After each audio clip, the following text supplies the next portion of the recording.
Pour ne rater aucune de nos vidéos, n'oubliez pas de vous abonner et d'activer la cloche.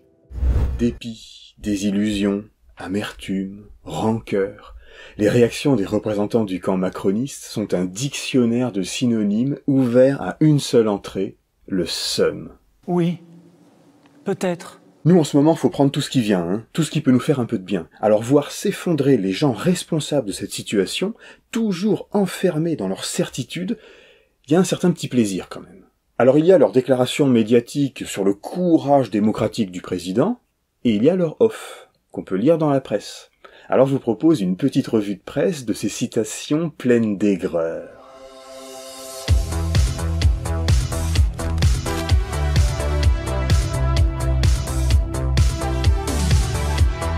Comme d'habitude, avec la France comme avec son parti, Macron décide seul, moyennant quelques discussions avec des conseillers.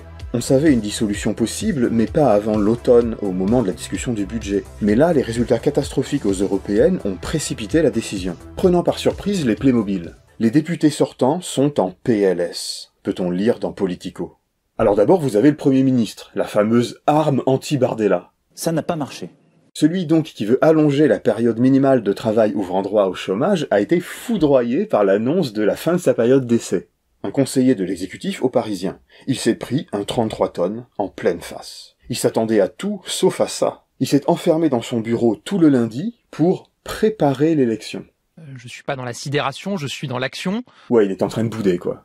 Vous avez ensuite la présidente de l'Assemblée nationale qui comprend pas trop ce qui lui arrive. Après, il n'y avait pas d'autre choix. Il y a toujours d'autres choix. Moi, je considère qu'il y a toujours différents chemins qui s'offrent à nous. Il y avait un autre chemin qui était le chemin d'une coalition, d'un pacte de gouvernement. Le président de la République a estimé en conscience que ce chemin n'existait pas. Il a pris ses responsabilités et je prends acte de cette décision. Tous se demandent pourquoi Macron a fait ça. Alors, il y a les hypothèses de billard à plusieurs bandes. On a l'hypothèse du calcul cynique. Perdre pour que le RN arrive au gouvernement, fasse la démonstration de son incompétence et se grille pour 2027. On a le plan machiavélique où Macron pousserait le RN à le pousser à démissionner pour essayer de se représenter et faire un troisième mandat. Bon, faut peut-être privilégier l'hypothèse la plus simple. En vérité, c'est le geste délirant d'un homme confronté à la défaite, explique un vieux compagnon de route d'Emmanuel Macron.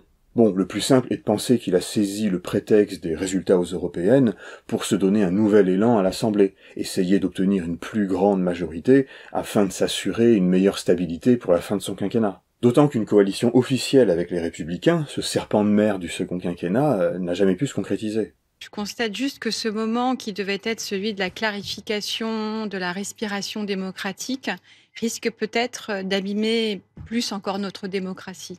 Je le dis avec beaucoup de gravité, beaucoup de tristesse, bien que député de la majorité. Je pense que c'est du gâchis. Donc vous en voulez au président de la République? Je pense qu'il y avait un autre chemin. Oui, enfin c'est mignon d'être dans une démarche de doute seulement maintenant. Après 23-49-3, la réforme des retraites, la loi immigration, etc., etc. Le RN, il n'est pas arrivé à 30% du jour au lendemain. Je veux enfin avoir un mot pour ceux qui ont voté aujourd'hui pour Madame Le Pen. Je ferai tout durant les 5 années qui viennent, pour qu'il n'ait plus aucune raison de voter pour les extrêmes.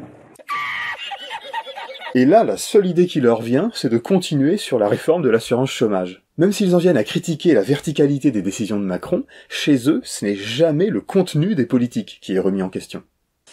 Restons sur l'hypothèse la plus simple, Macron faisait le pari d'une gauche divisée, lui permettant de rejouer le « c'est moi » ou les nationalistes, puis après forcer les électeurs de gauche à faire barrage dans les seconds tours, puis obtenir une majorité et en déduire que le peuple veut encore des réformes néolibérales. C'est une stratégie qui a sa rationalité.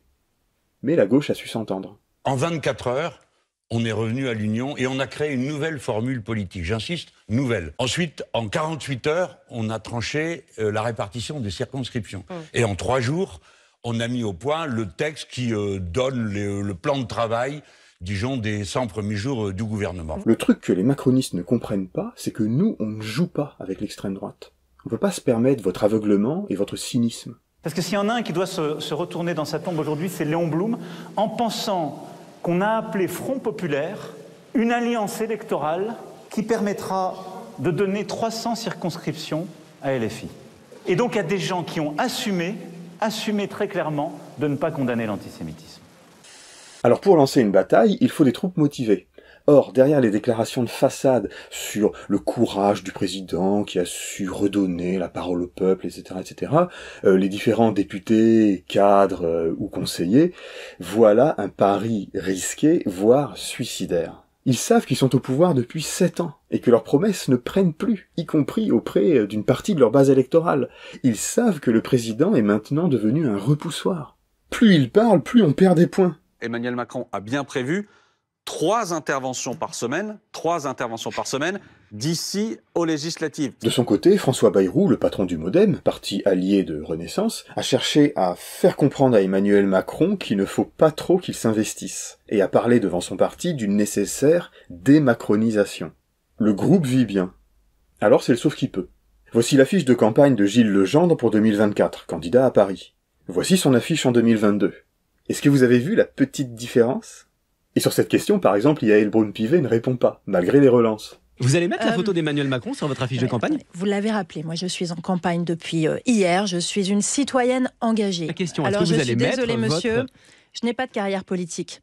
La politique, c'est pas une vie professionnelle. Alors, ça n'est pas un métier. C'est un engagement qui... Allez-vous mettre la photo d'Emmanuel Macron sur votre affiche de campagne ? Mais je suis fière d'être aux côtés d'Emmanuel Macron depuis 7 ans. Un autre candidat est beaucoup plus cash. Il n'y aura pas la gueule de Macron sur mes affiches, je le dis tout de suite. C'est pas un peu populiste, ça ?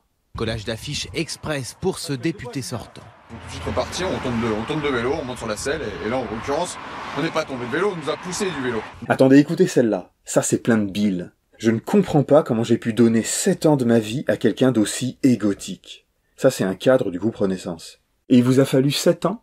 On n'a pas le temps de gagner, s'inquiète un député Renaissance influent. Qu'il ne croit pas que ses députés le soutiendront comme avant. Il vient de créer une armée indépendante. Certains sortants ont même renoncé à se représenter. Tel le député MoDem Jean-Louis Bourlange ou l'ancien ministre du Travail Olivier Dussopt. Personne n'a craqué ! Macron les jette sous le bus pour une faute qui est la sienne. Le coup le plus rude vient d'Horizon, le parti d'Édouard Philippe. Non seulement il a imposé que ses candidats soient autonomes, détachés de l'étiquette présidentielle ensemble, mais il se montre beaucoup plus gourmand qu'en 2022 sur le nombre de circonscriptions réservées. Édouard Philippe veut déjà dépecer la dette. Je ne suis pas sûr, pour être honnête, que il soit complètement sain que le président de la République fasse une campagne législative. Donc tout ça pour dire qu'il y a un certain facteur psychologique qu'on peut pas négliger, ce sentiment d'avoir perdu, que démontrent toutes ces citations. Alors si Macron ne parvient même pas à mobiliser ses propres troupes, on voit mal comment il pourrait réussir à capter quelques députés, les Républicains ou du Parti Socialiste, pour constituer sa coalition centrale anti-extrême qu'il a appelée de ses vœux dans sa conférence de presse. Avec des sociodémocrates, des écologistes, des gaullistes, des radicaux, des responsables politiques qui veulent s'adjoindre. Mais personne ne veut te rejoindre. Ton bateau, il coule. Même le capitaine de pédalo, il veut pas. Donc je suis favorable à cet accord. Entre vos positions... Sa base sociale s'effrite. Renaissance a perdu 1,4 million de voix entre 2019 et 2024. Et les sondages pour les législatives anticipées donnent la coalition présidentielle 3e, bien derrière le Front populaire. Je prendrai pas ce chiffre pour dire que c'est un échec. Ça n'a pas marché. La force d'opposition au RN, c'est encore moins que jamais Macron. Et au second tour, on verra surtout s'affronter le Rassemblement national et le Front populaire. Et lorsque viendra le moment de donner des consignes de vote, on pourra alors constater l'ampleur de la lâcheté et de la compromission du camp macroniste.